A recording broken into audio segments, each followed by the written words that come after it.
The metallic click of two handguns cocking cut through the smooth jazz like a knife through silk. Jade Miller didn't even blink. The entire lounge froze. Champagne glasses paused mid-sip, whispered conversations strangled in throats, the pianist's fingers hovering above ivory keys. Everyone at the Gilded Lily knew what happened to people who disrespected Dae-hyun Park. Everyone except, apparently, the broke waitress now staring into the tattooed neck of Manhattan's most feared Korean syndicate boss with nothing but a dinner plate and a suicidal amount of attitude. "I don't care if you own this block or the whole damn city," Jade said, her voice steady as stone, her hand planted firmly on her hip. "You don't talk to me like that while I'm holding your dinner." The two bodyguards pressed their Glocks harder into her ribs. Dae's cold eyes flickered with something new. Interest. The manager's office smelled like cheap cologne in the cheaper lies. Marcus wouldn't even look at her as he slid the pink slip across his desk, his pudgy fingers drumming nervously like he expected her to flip the table. "You're done, Jade. Effective immediately." She stared at the paper. Termination of employment. The words blurred together. "Marcus, I've worked here for 3 years. 3 years of double shifts, covering for people, dealing with handsy drunks and entitled, 'You embarrassed a very important client.'"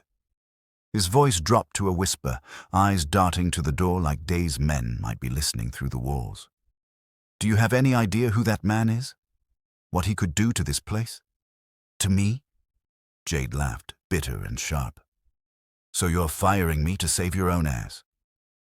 "I'm firing you to save your life." Marcus finally met her eyes. And for a second, she saw something that might have been genuine concern. "Go home, pack a bag, leave the city if you're smart." But Jade had nowhere to go, no family, no savings, no plan B. She walked out of the Gilded Lily with her apron balled up in her fist and $43 in tips that wouldn't even cover this week's groceries. The rain hit the moment she stepped onto the sidewalk, cold and relentless, soaking through her thin jacket within seconds. The city didn't care. It never did. Manhattan chewed up girls like her and spit them out every single day. Her apartment was a 5th-floor walk-up in a building that should have been condemned a decade ago. The stairs groaned under her weight. The hallway lights flickered like dying fireflies. She fumbled for her keys, in hands shaking from cold and adrenaline and the reality that tomorrow she'd have no way to pay rent. That's when she saw it. The black SUV idling at the curb below, engine purring like a panther. Tinted windows, no plates. The kind of vehicle that didn't belong in her neighborhood unless someone was getting arrested or worse. Jade's heart kicked against her ribs. She backed away from the window, pressing herself against the wall. Maybe it was a coincidence. Maybe it had nothing to do with her. Maybe... 3 sharp knocks rattled her apartment door. She froze. Every instinct screamed at her to stay silent, to pretend she wasn't home. But the knocking came again, patient and insistent, and a voice followed, smooth and accented and impossible to ignore. "Miss Miller, we both know you're in there. And we both know you don't have anywhere else to go." Jade's breath caught. She recognized that voice. Not from the restaurant, but from the whispers that followed Dae-hyun Park like shadows. This wasn't one of his bodyguards. This was him. She opened the door just wide enough to see his face. Rain dripped from his perfectly styled hair, and his charcoal suit probably cost more than her entire year's salary. He didn't smile, didn't threaten, just stood there, studying her with those unreadable dark eyes. "You've got guts, Miss Miller," Dae said quietly. "Stupid, suicidal guts, but guts nonetheless. If you're here to kill me, just get it over with. If I wanted you dead, you'd already be at the bottom of the Hudson." He tilted his head slightly. "I'm here to offer you a job." Jade blinked. Once. Twice. You're joking." "I don't joke."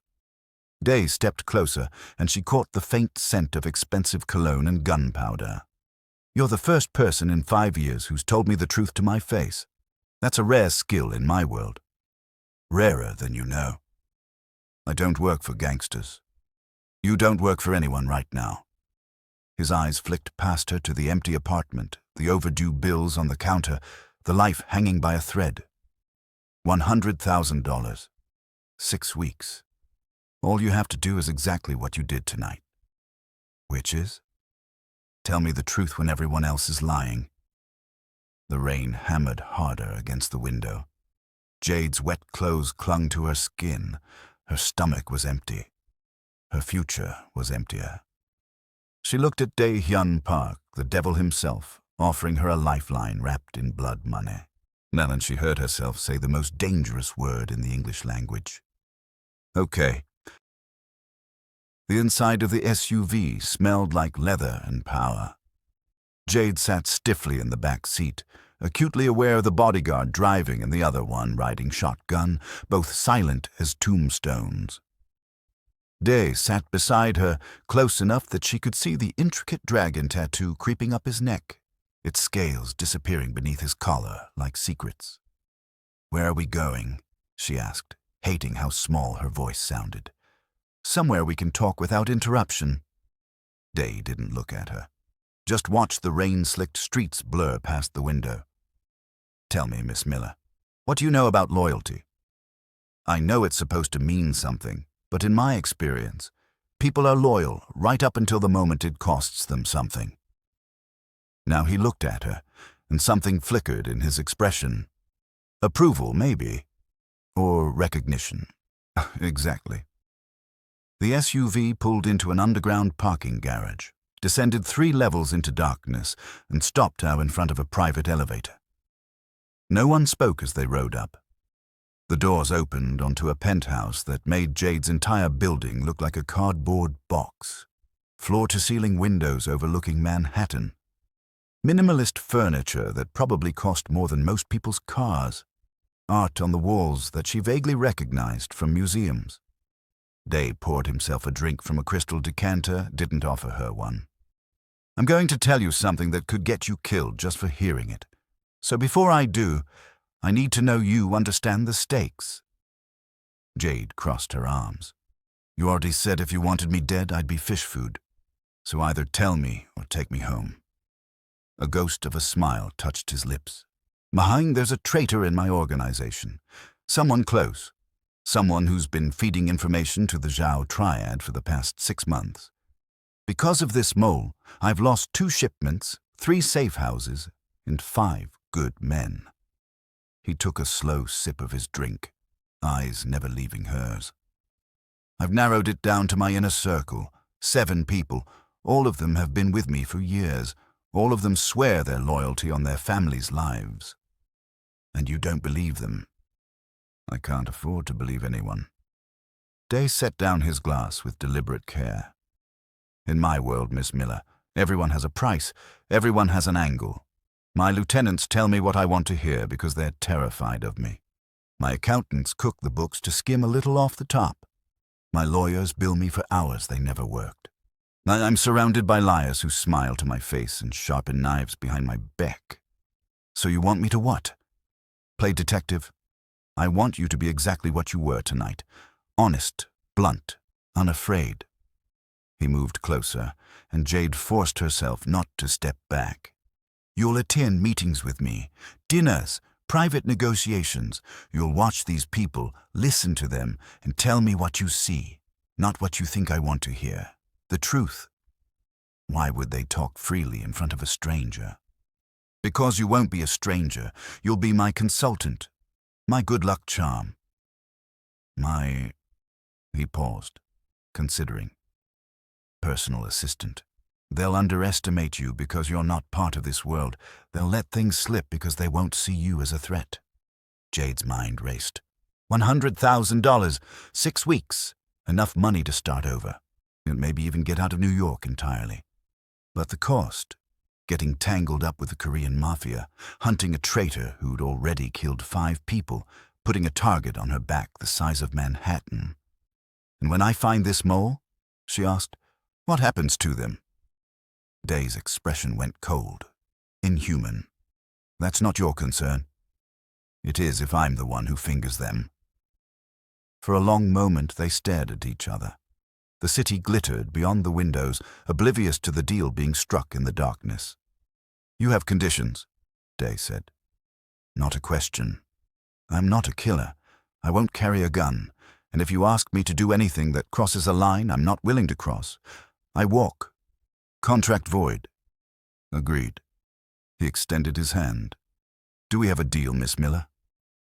Jade looked at his hand, looked at the penthouse, then looked at the life she was either saving or destroying with one handshake.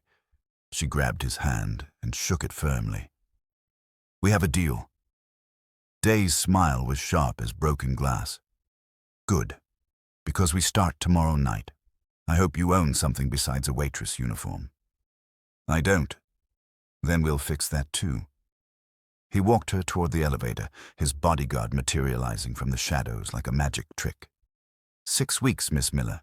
Find me my traitor, and you'll never have to serve another drink for the rest of your life. The elevator doors closed, and Jade caught her reflection in the polished metal.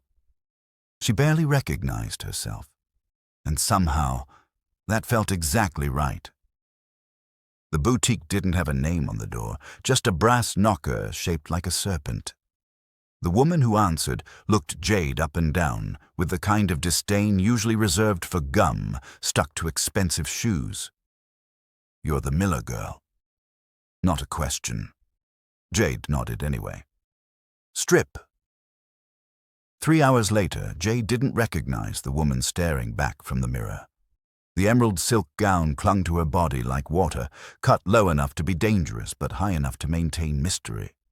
Her hair, usually thrown into a messy ponytail, now fell in dark waves over bare shoulders. The makeup artist had done something with her eyes that made them look lethal. You clean up well, Dae said from the doorway, and Jade hated that her pulse jumped at his voice. I feel like a fraud. Good, that's the point. He handed her a small earpiece, barely visible. I'll be able to hear everything you hear. If you're in danger, say the word umbrella, and my men will extract you immediately. Umbrella. Got it. She slipped the device into her ear, acutely aware of how close he was standing. So, what's the play tonight? High-stakes poker game in a warehouse in Red Hook. Very exclusive. Very illegal. The players are my 7 suspects. Dae's jaw tightened almost imperceptibly. One of them is bleeding my secrets to the Zhao Triad. I need you to watch them, not their cards. Them. Who's nervous? Who's cocky? Who looks at their phone too much? Who can't make eye contact? You want me to read them. I want you to see what I can't see anymore. He adjusted her necklace, his fingers brushing her collarbone, and Jade forced herself to breathe normally.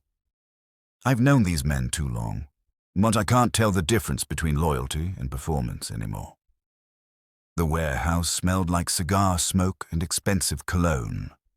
Red velvet curtains divided the space into a makeshift casino, all shadows and amber light. The poker table sat in the center like an altar, and the 7 men around it looked up when Dae entered with Jade on his arm. Gentlemen, Dae said smoothly, this is Miss Miller, my consultant. A man with silver hair and a scar bisecting his eyebrow laughed. Since when do you need consultants, Dae? Since I started winning more than I was losing. Dae pulled out a chair for Jade, positioning her where she could see all 7 faces. She's my lucky charm. You have a problem with that, Kang? Kang's smile didn't reach his eyes. No problem at all. Jade sat perfectly still, her hands folded in her lap, playing the role of expensive decoration while her eyes tracked every movement, every gesture, every tell. The silver-haired Kang kept checking his watch. The youngest one, maybe late 20s with nervous energy, drummed his fingers between hands. A broad-shouldered man with a dragon tattoo mirroring Dae's kept glancing at the exit. But it was the quiet one who caught her attention. Handsome in a dangerous way, with sharp cheekbones and eyes that missed nothing. He sat directly across from Dae, and the way they looked at each other spoke of years, of history, of something deeper than business. Brothers, maybe, or close enough. His name, she'd learn later, was Jin. "All in," Jin said, pushing his chips forward with steady hands. His eyes flicked to Jade for just a second, and something cold slithered down her spine. Not attraction, not fear, recognition, like he knew exactly what she was doing there and found it amusing. Dae called. The river card flipped. Jin won with a straight flush, and as he raked in the pot, his phone buzzed on the table. He glanced at it, just a fraction too long, and Jade saw his expression shift. Barely. A micro-expression that lasted maybe half a second. Relief. "Miss Miller," Dae said without looking at her, his voice carrying across the table. "What do you think of my odds tonight?" Every eye turned to her. The test. He was asking her to prove her worth in front of the men who might kill her for it. Jade smiled, slow and dangerous. "I think you're playing the wrong game, Mr. Park. Poker's about knowing when people are lying." Her gaze landed on Jin and held. "And from where I'm sitting, there's someone at this table is a much better actor than they are a card player." The temperature in the room dropped 10 degrees. Jin's smile never wavered, but his eyes went flat. Dead. "Careful, sweetheart. Accusations like that can get you hurt." "Good thing I'm just talking about cards, then." Jade leaned back, crossing her legs. "Isn't it?" Dae's hand found hers under the table, squeezed once. A warning or a thank you, she couldn't tell. The game continued. The drinks flowed, and Jade catalogued every lie, every nervous tick, every too casual glance at a phone screen. By the time they left 3 hours later, she had her answer. In the SUV, Dae didn't ask, just waited. "Jin," Jade said quietly. "Your right-hand man. It's him." Dae's knuckles went white on his knee. "You're certain?" He got a text at 11:47. And whatever it said made him relax. "Right after you raised the stakes on the merger talk." She turned to face him. "He's not just selling you out, Dae. He's relieved about it." For a long moment, Dae said nothing. Then, so quiet, she almost missed it. "He's my brother, not by blood, but by everything that matters." "I know," Jade whispered. "I'm sorry." "Don't be sorry." Dae's voice went cold as winter. "Be right." The city lights blurred past the window, and Jade realized she'd just painted a target on the back of the one person Dae-hyun Park actually loved, and there was no taking it back. Dae didn't want to believe her. Jade could see it in the way his jaw clenched, the way his fingers tapped against his whiskey glass, like he was counting down to an explosion. They were back in his penthouse, the city sprawling beneath them like a circuit board of lights and lies. "You're wrong," he said finally, but his voice lacked conviction. "I'm not. Jin has been with me for 12 years, since we were kids running protection rackets in Flushing. He took a bullet for me in Seoul. He held my father's hand when he died." Dae's voice cracked on the last word, just barely, but Jade heard it. "He's my brother." "Then your brother is selling you out." Jade stood her ground even as Dae's eyes went dangerous. "I know what I saw. You saw a man check his phone. That's not evidence. That's paranoia." "Fine. Then let me get you real evidence." Dae turned away from her, staring out at Manhattan like it held answers. "I won't spy on Jin based on a hunch." "It's not a hunch. It's enough." The word cracked like a whip. "You're good at reading people, Miss Miller. I'll give you that, but you don't know Jin. You don't know what we've survived together, what we've built." He poured himself another drink, his hand surprisingly steady. "Find me someone else. Anyone else, but not him." Jade should have dropped it, should have nodded, collected her paycheck, and pointed her suspicions at one of the other 6 men. But she'd grown up with liars, had been raised by them, abandoned by them, betrayed by them enough times to recognize the pattern. "You're scared," she said quietly.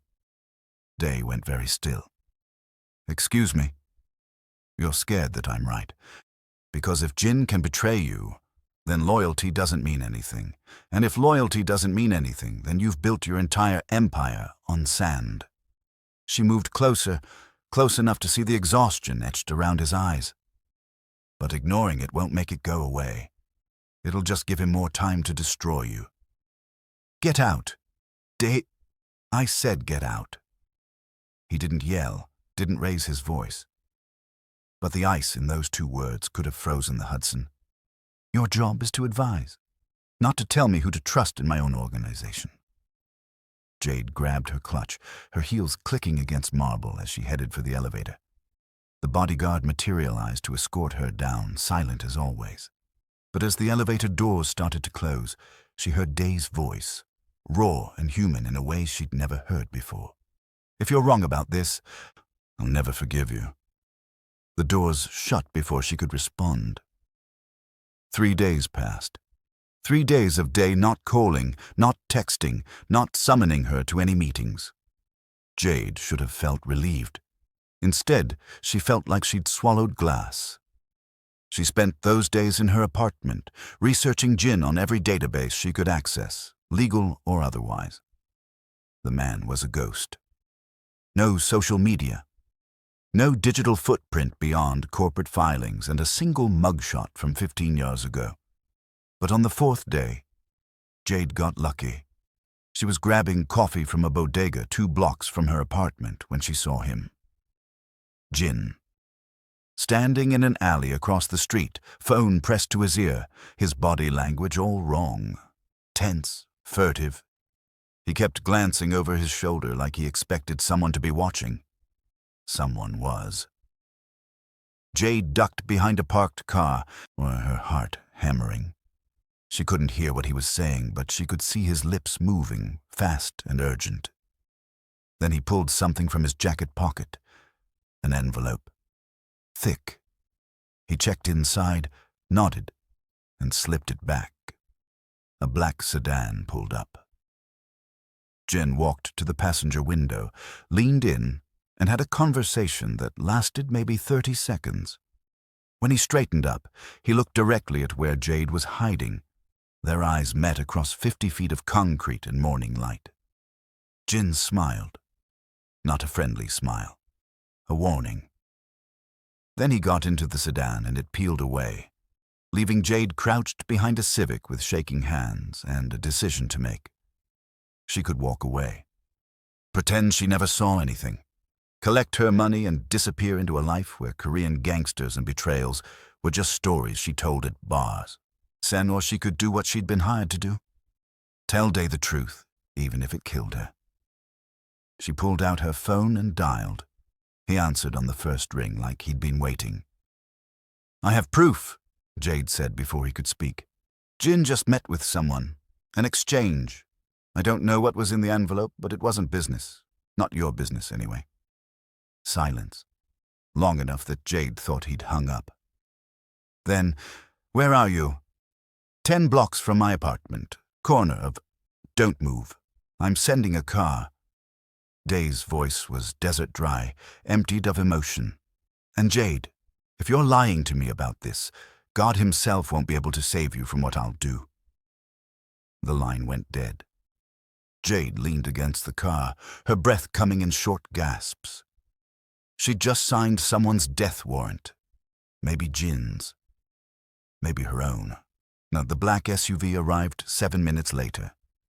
This time, when she climbed inside, Dae was already there. His face was stone. His eyes were winter.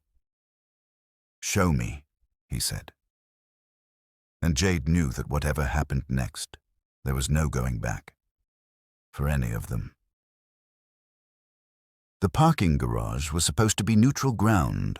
5 levels of concrete and shadows in Midtown, away from prying eyes and security cameras that actually worked. Dae had called a meeting with his lieutenants, all 7 of them, including Jin. He wanted to look them in the eyes when he asked about the leak. Jade had begged him not to do it this way. Too exposed, too many variables, but Dae-hyun Park didn't beg, and he sure as hell didn't hide. "Stay in the car," he told her, his hand already on the door handle. "If shooting starts, you drive. Straight out, don't look back. Dae." "I mean it, Jade." His eyes found hers in the rearview mirror, and for a second she saw something that looked almost like concern. "You've done your job. Whatever happens next isn't on you." He got out, flanked by 2 bodyguards, and walked toward the circle of men waiting under the flickering fluorescent lights. Jade watched from behind the wheel, her hands gripping the leather so tight her knuckles went white. Jin stood slightly apart from the others, his expression unreadable, his posture relaxed in a way that made every nerve in her body scream danger. Dae started talking. She couldn't hear the words, but she could read the body language. Accusations. Denials.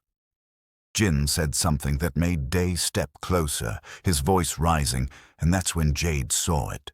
The glint of a scope from the 3rd level. "No," she breathed. The first shot shattered the fluorescent light above Dae's head. Glass exploded like deadly rain. Everything happened in slow motion and lightning fast at the same time. Dae's bodyguards drew their weapons. The lieutenants scattered. Wasn't Jin. Jin pulled a gun from his jacket and fired. Not at the sniper, but at Dae. The bullet caught Dae in the shoulder, spinning him sideways. He went down hard. Jade didn't think, didn't calculate the odds or weigh her survival. She just moved. The engine roared to life. She slammed the gas pedal to the floor, tires screaming as the SUV rocketed forward. More shots rang out, bullets sparking off concrete and punching through metal. Someone was shouting, maybe her. She didn't know. She aimed straight for the cluster of men, and they dove out of the way like bowling pins. Jade yanked the wheel, brought the SUV skidding sideways next to where Dae had fallen, and kicked open the passenger door. "Get in!" Dae looked up at her, blood streaming from his shoulder, and his eyes wide with something that might have been shock or might have been respect. His remaining bodyguard half dragged, half threw him into the vehicle. Another bullet shattered the back window. "Drive!" the bodyguard screamed, returning fire. Jade didn't need to be told twice. She slammed the accelerator, weaving between concrete pillars as gunfire chased them like angry hornets. The exit ramp spiraled downward, too tight, too fast. The SUV's tires shrieked in protest. She could smell burning rubber and gunpowder and Dae's blood. "Left!" Dae gasped from the passenger seat, his good hand pressed against his wound. "Hard left at the bottom." She cranked the wheel. The SUV burst out onto the street, clipping a taxi and sending it spinning. Horns blared, people screamed. Jade kept driving, her heart trying to punch through her ribcage, her hands shaking so badly she could barely hold the wheel steady. "Where?" she demanded. "Koreatown, safe house. I'll direct you." Dae's voice was getting weaker, his face pale beneath the streetlights. "You can drive. I grew up in Detroit. You learn or you die." She ran a red light, cut across 3 lanes of traffic. "How bad is it?" "I've had worse." But blood was soaking through his shirt, dripping onto the leather seats. "Jin?" "Got away. I saw him run for the stairs." Jade's voice cracked. "I'm sorry. I should have. You saved my life." Dae's head lolled against the headrest, his eyes struggling to focus. "Nobody's done that in a long time." "Yeah, well, you still owe me $90,000. Can't collect if you're dead." He laughed, then winced. "Practical." "That's me." She took another corner too fast, but the safe house address burned into her brain from Dae's gasped directions. "Stay awake, Dae. You don't get to die in my getaway car." "Our getaway car." His hand found hers on the gear shift, squeezed weakly. "You're one of us now, whether you like it or not." The safe house appeared, a nondescript brownstone with a red door. Jade laid on the horn. Armed men poured out, surrounded the SUV, pulled Dae from the passenger seat with practiced efficiency. A woman with a medical bag pushed past Jade, already barking orders in Korean. Jade sat in the driver's seat, her hands still gripping the wheel, her whole body shaking with adrenaline crash. She'd just driven a bleeding crime lord through Manhattan while people shot at her. She'd saved his life. She'd crossed a line she could never uncross. One of Dae's men appeared at her window, his expression softer than she expected. "Miss Miller, you should come inside. It's not safe out here." "Where is safe?" she whispered. He didn't have an answer for that. Jade climbed out of the SUV on legs that barely held her weight. Blood stained the passenger seat. Bullet holes peppered the back. She'd driven a battering ram through hell and somehow come out the other side. Inside, they were already working on Dae. He was conscious, refusing anesthetic, his eyes finding her across the crowded room. "Jade," he said. And the way he said her name, like a prayer or a promise or a warning, made her realize something terrifying. She wasn't his consultant anymore. She was his partner, and in his world, that meant she was a target too. Jade just drove through hell to save a man everyone said she should fear. If you believe people like her, the ones who refuse to stay invisible, deserve to have their stories amplified, hit subscribe. Your support tells creators that fearless underdogs matter. Don't let stories like this disappear into the algorithm while you stayed silent. Dae was asleep when Jade slipped out of the safe house at 3 a.m. The bullet had gone clean through, no major damage, but the doctor had pumped him full of enough painkillers to drop a horse. He'd wake up in a few hours, furious that she'd left, but by then she'd either have proof or be dead. Either way, the waiting would be over. Jin's apartment was in a luxury building in Tribeca, the kind of place with doormen who remembered faces and security cameras that actually recorded. Jade had lifted his keys during the chaos in the parking garage, a move born of instinct and desperation. She'd watched enough crime shows to know you didn't break into a mob lieutenant's apartment without expecting consequences. But she was done being careful. The apartment was pristine, minimalist furniture, abstract art. See floor-to-ceiling windows overlooking the Hudson. It looked like a showroom, sterile and unlived in, which told Jade everything she needed to know. This wasn't a home, it was a cover. She started in the bedroom, methodical and quiet. Nothing in the nightstand, nothing under the mattress. The closet yielded expensive suits and shoes, but no secrets. She was about to give up when she noticed the air vent above the bed sat slightly crooked. Jade dragged a chair over, unscrewed the grate with shaking fingers, and reached inside. Her hand closed around a phone. Burner, by the look of it. No case, no identifier, but when she powered it on, it didn't ask for a password. Sloppy or arrogant.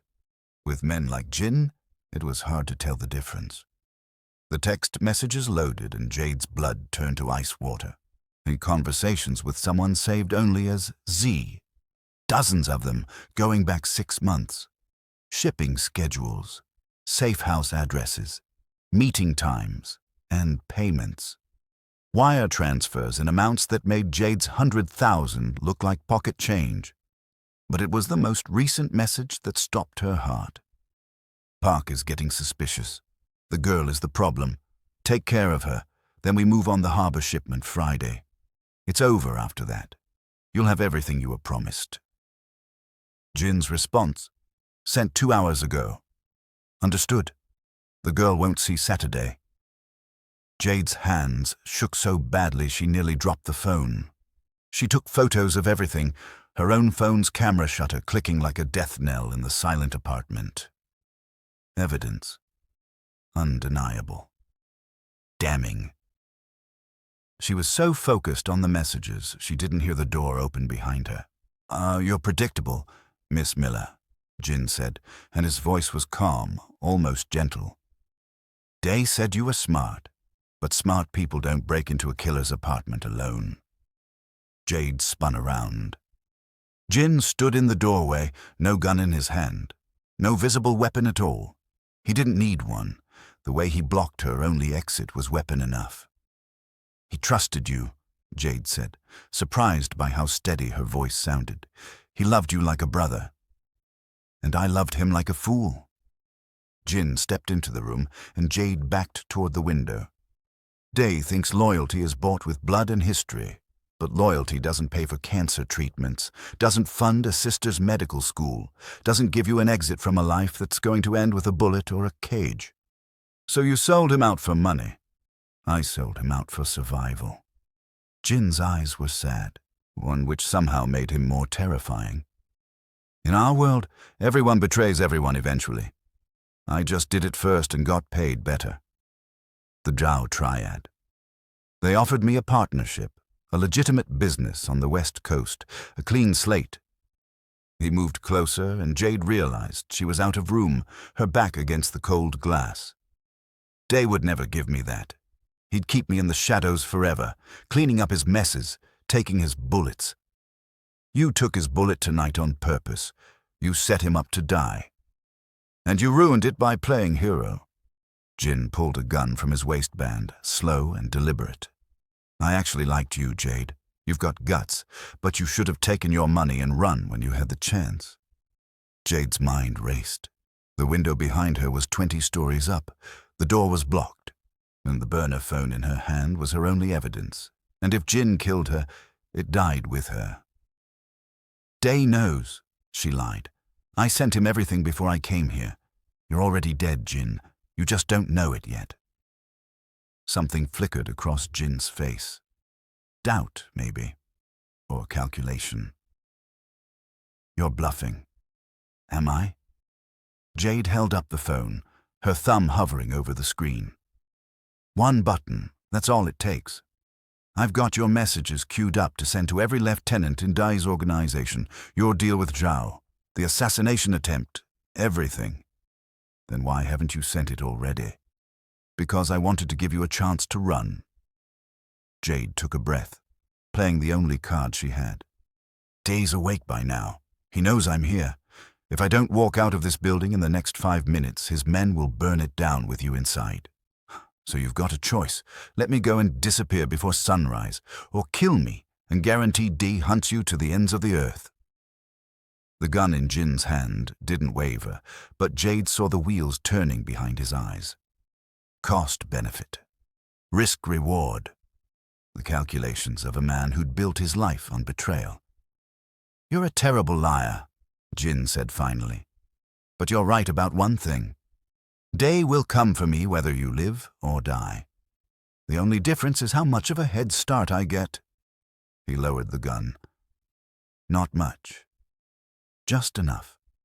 Go, he said quietly, and tell Dae I'm sorry. Not for the betrayal, for thinking he'd ever let me be anything more than his shadow.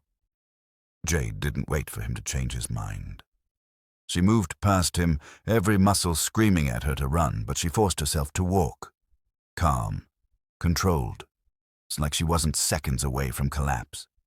The hallway, the elevator, the lobby, the street. She made it 2 blocks before her legs gave out. She sat on the curb, the burner phone clutched in her shaking hands, and called Dae. I have it, she whispered when he answered. Everything. Photos, messages, wire transfers. Jin's deal with the Zhao Triad, the hit order, all of it. Silence. Then so quiet, she almost missed it. Where is he? Gone by now if he's smart. Jade closed her eyes. I'm sorry, Dae. I know what he meant to you. You're still alive, Dae said. And there was something raw in his voice, something that sounded almost like relief. That means more. The line went dead, and Jade sat on a New York sidewalk at 4 a.m, holding evidence of a betrayal that would start a war.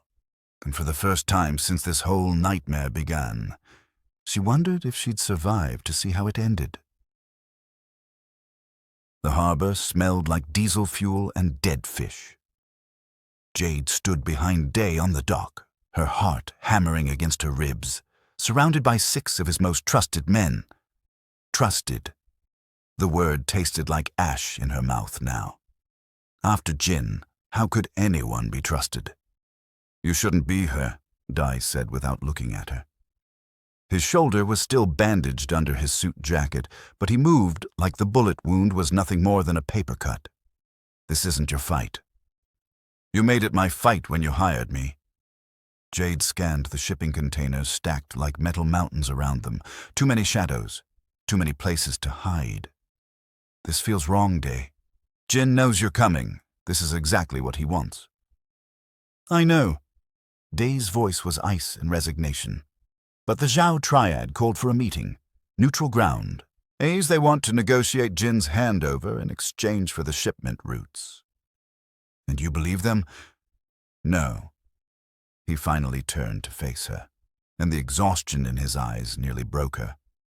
"But if there's even a chance Jin's here, I have to take it. I have to look him in the eyes and ask him why." A black sedan rolled up to the far end of the dock. 3 men got out, led by someone Jade recognized from the research she'd done. Marcus Zhao, younger than she expected, with a scar running from his temple to his jaw and eyes that held no warmth whatsoever. "Park," Zhao called across the distance, his accent thick. "You brought an audience." "You said neutral ground." "I brought insurance."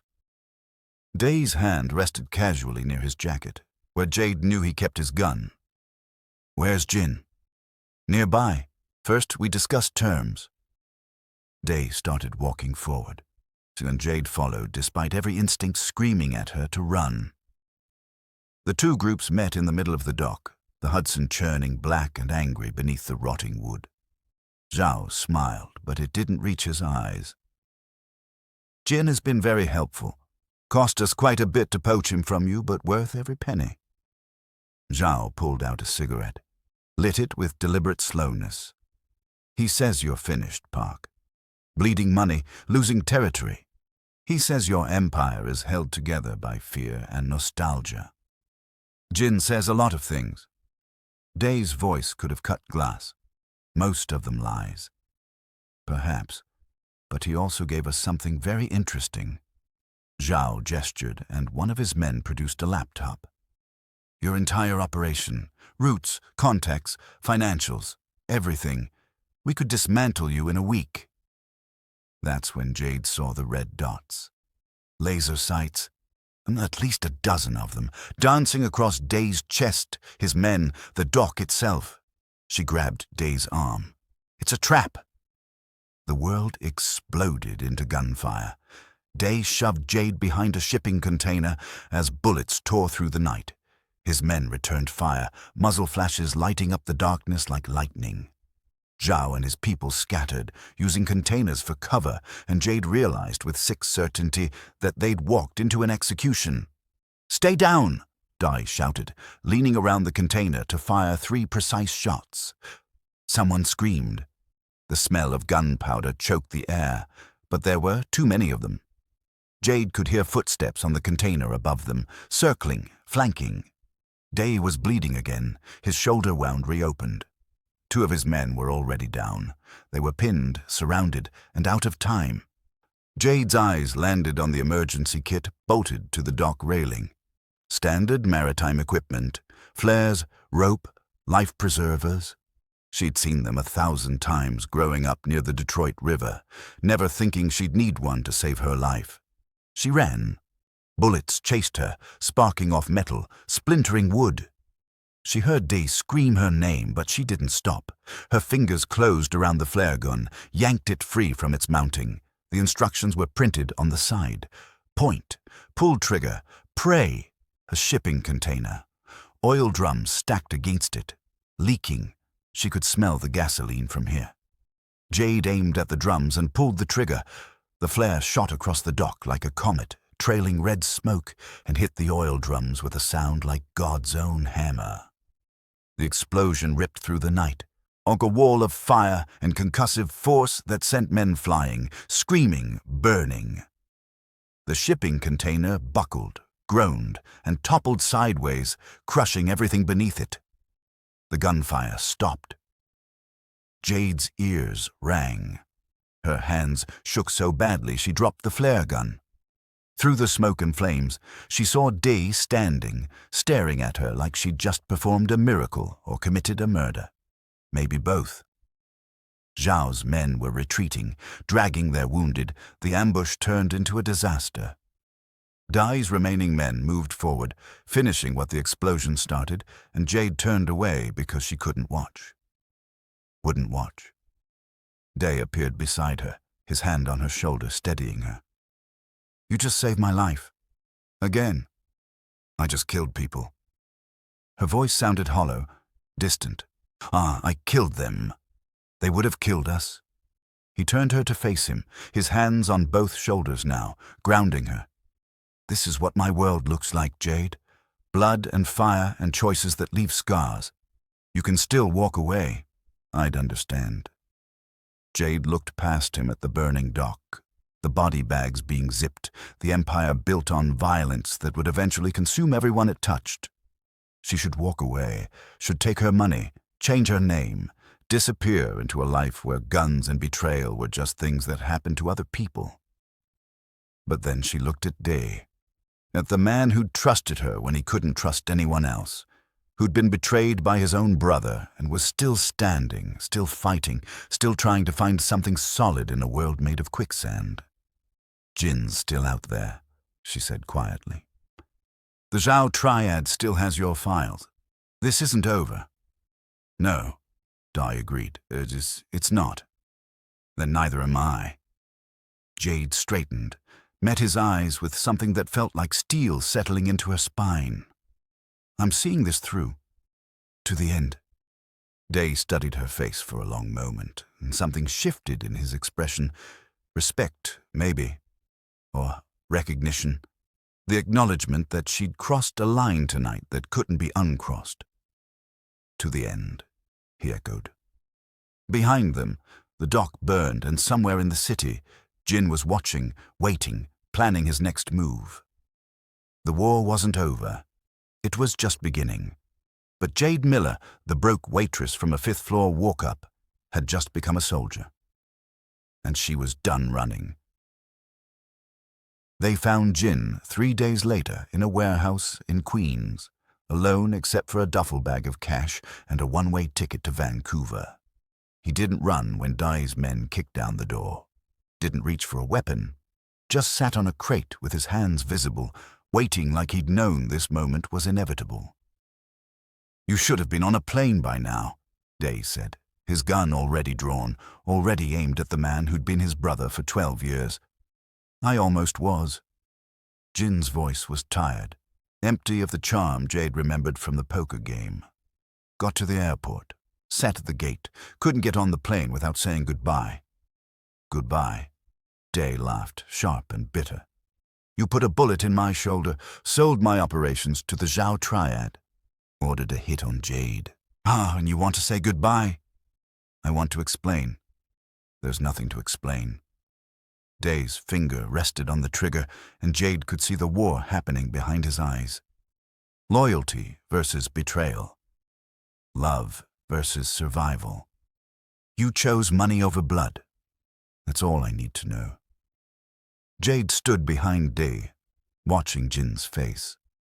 She expected to see fear or defiance or the cold calculation of a man fighting for his life. Instead, she saw resignation, acceptance, like he'd already made peace with dying here. "Do it," Jin said quietly. "I won't fight you. I won't beg. You have every right." "I know I do." Dae's hand didn't shake. His aim didn't waver. But he didn't pull the trigger. 12 years, Jin.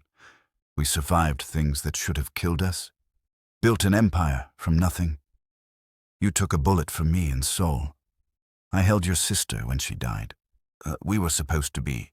I know what we were supposed to be. Jin's voice cracked. But this life, Dae, it doesn't end. It just keeps taking and taking until there's nothing left. Your father died in a restaurant bathroom, murdered by his own men. Your uncle died in prison. Every person we've ever known in this world has either died violently or ended up in a cage. I didn't want that anymore. So you became the thing we swore we'd never be, a traitor. I became what I needed to be to survive. Jin met Dae's eyes, and Jade saw genuine pain there. The Zhao triad offered me an out, a legitimate business, a chance to be something other than a killer. I took it. I'm not asking for forgiveness. I'm just telling you why. Dae's jaw clenched. You tried to have Jade killed. I did, and I'm glad I failed. Jin looked at her now, and his expression softened slightly. You're good for him. First person in years who's treated him like a human instead of a king. Maybe you can save him from himself. Don't talk about her. Dae stepped closer, the gun now pressed against Jin's forehead. Don't you dare act like you care about what's good for me. Dae. Jade's voice cut through the tension like a blade. Don't do this. He deserves to die. Maybe. But you don't deserve to carry it. She moved to his side, careful not to startle him, not to make any sudden movements. If you pull that trigger, you're proving Jin right, that this life only ends one way, with blood. He betrayed me. I know. Jade put her hand on Dae's arm, gentle but firm. And killing him won't undo that. It won't make the pain go away. It'll just add one more body to the pile. And one more reason for someone to come after you for revenge. The cycle never stops unless someone chooses to stop it. This is what we do, Dae said, but his voice wavered. This is the code. Betrayal is death. Then change the code. Jade met his eyes, willing him to hear her. You hired me to tell you the truth, remember? So here it is. You're tired. I can see it. This life is eating you alive. Every day you wake up wondering who's going to betray you next, who's going to put a bullet in your back. Jin's betrayal hurt because he was the last person you thought you could trust. But killing him just proves that trust doesn't exist in this world. And if trust doesn't exist, what's the point? Dae's hand trembled. The first sign of weakness she'd ever seen from him. What would you have me do? Let him walk away? After everything? No, exile him. Jade looked at Jin, then back at Dae. Take everything. His money, his connections, his reputation. Make it known that he's out. Done. If he ever sets foot in New York again, then you do what needs to be done. But give him the chance to be what he wanted to be. Something other than this. That's mercy, Dae said. We don't do mercy. Maybe it's time to start. For a long moment, nobody moved. The warehouse was silent except for the distant sound of traffic and Jade's heart pounding against her ribs. She'd just asked a crime lord to spare the man who'd tried to destroy him. It was insane. Suicidal.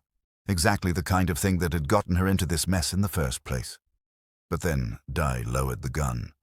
Jin exhaled, a sound like a dying man taking his first real breath.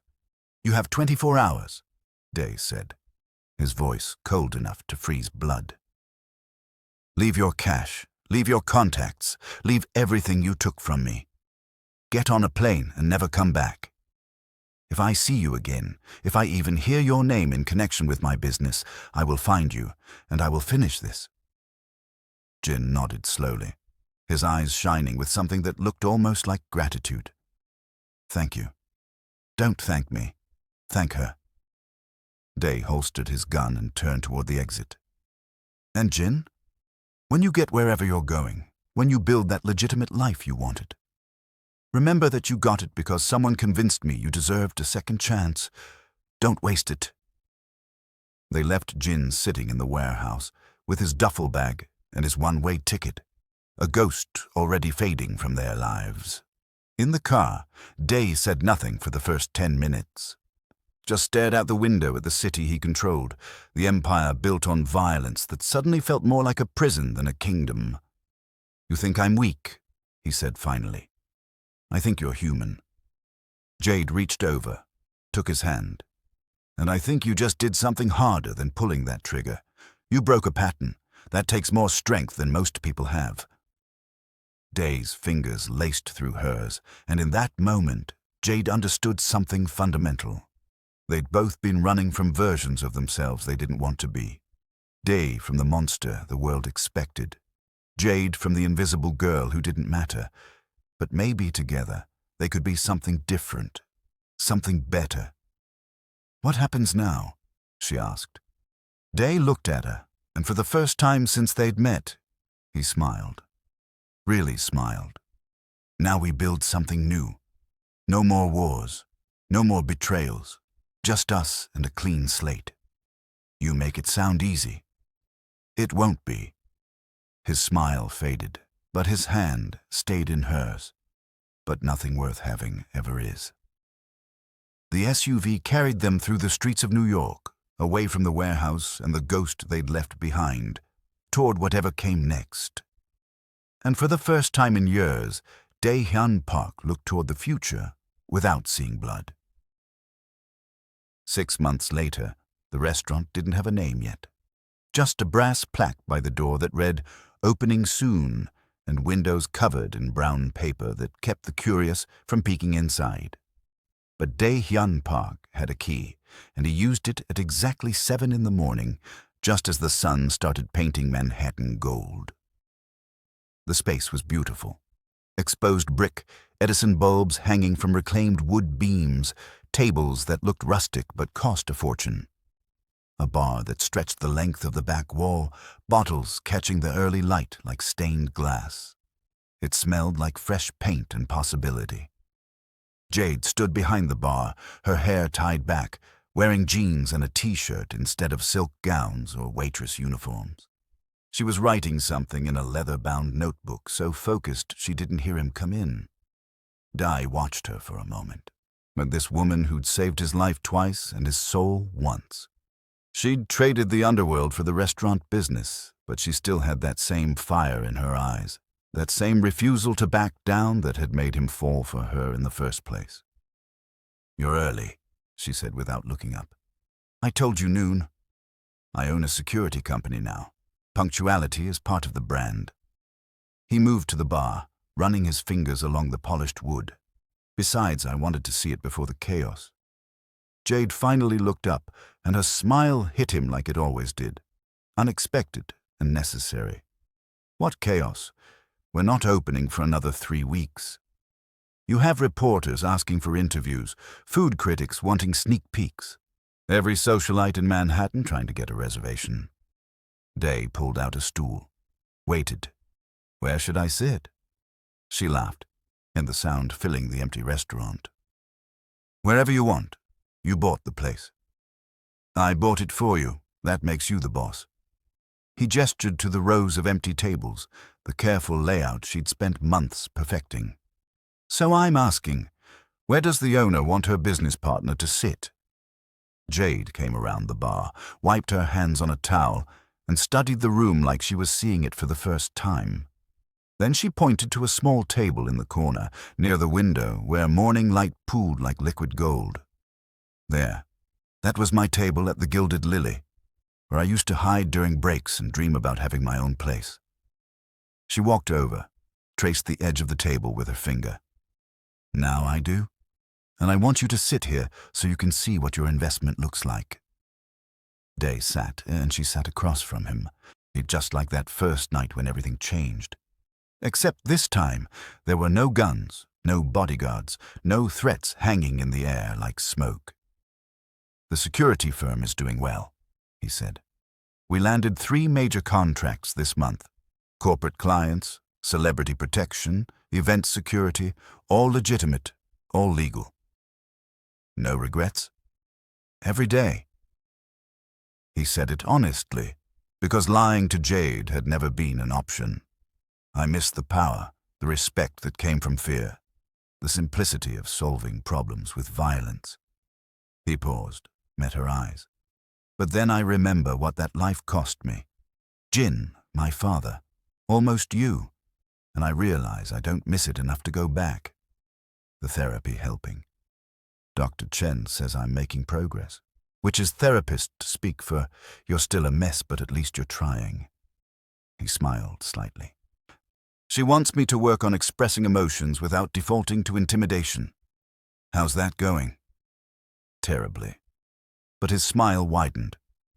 Although I did tell my operations manager yesterday that I appreciated his initiative instead of just grunting. Baby steps. Jade reached across the table, took his hand. 6 months ago, that gesture would have felt dangerous, forbidden. Now it felt like breathing. I'm proud of you. Leaving that world, building something real, it takes courage. I had a good teacher. Dae turned her hand over, studied the calluses on her palm from weeks of renovation work. You could have walked away after Jin, taken your money and disappeared. Why didn't you? Jade was quiet for a moment, and Dae saw 100 emotions flicker across her face before she settled on honesty. Because somewhere between the parking garage and the docks, I stopped seeing you as a job. I started seeing you as someone worth saving, someone worth building something with. Even though I'm a former crime lord with anger issues and a body count. Even though, she squeezed his hand. We're all more than our worst mistakes, Dae. You taught me that when you spared Jin. You taught me that when you didn't run. They sat in the morning light, two people who'd found each other in the worst possible circumstances, and somehow made it to the other side. The restaurant would open in 3 weeks. They'd face critics, competition, the inevitable scrutiny that came with Dae's past. But for now, in this quiet moment, they were just two people who'd learned that second chances were real if you were brave enough to take them. Kai, what are you going to name it? Dae asked. The restaurant. Jade smiled, that sharp, confident smile he'd fallen in love with over poker tables and gunfights. The Lucky Charm. Because that's what you called me the first night, and because we both got lucky when I decided to talk back to a gangster. Suicidally lucky. The best kind. She stood, pulled him up with her. Come on. I want to show you the kitchen. We got the new ovens installed yesterday. As they walked through the restaurant they'd built together, Dae realized something that would have terrified him 6 months ago.